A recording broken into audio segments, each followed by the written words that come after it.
So I'm going to talk about everything on the screen. The comments by everybody.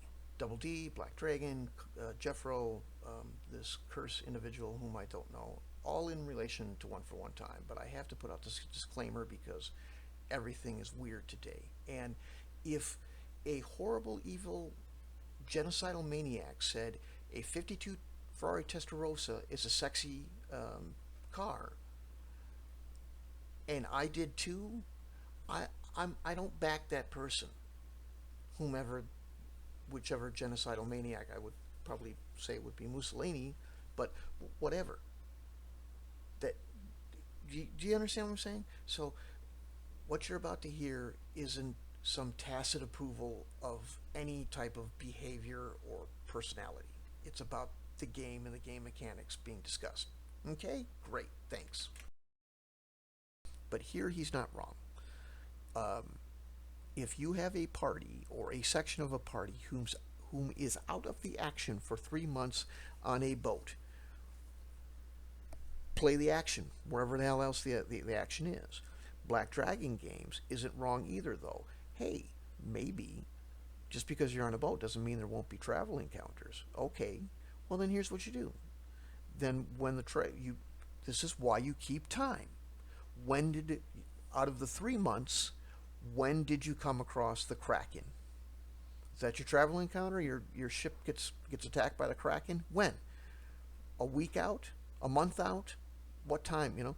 And then keep that same amount of time um, marked for everything else going on in the game somewhere else. If your boat's leaving New York for Egypt and the rest of your people are in Chicago doing something, then all one for one is every minute elapsed in the trip from New York to Cairo elapses one for one with everything happening with the rest of the characters in Chicago. It has absolutely nothing at all to. I don't know where people got this idea, and I don't care what book and what author wrote it, it's wrong. Yes, even that guy. Um, it is about this much time elapses in this section of the world, your game world. For this example, it's Earth, as in that section. That's all it is to keep things coherent and simultaneous. That's what One for One Time is. Nothing but that. Has nothing to do with 3 months of your actual life. So yeah, so he's right. Play other parts of the game, and that's all there is to it. It's really just that simple. If you know, so if you don't like it, fine. I'm not trying to you know convert you to some orthodoxy. I just there's so many people arguing this fictitious thing. It's not the first time this has happened, where some phraseology, be it OSR itself or whatever, has different definitions or different interpretations of what it is between different people, and they're arguing those those fantasy things instead of arguing the actual ironclad reality of it.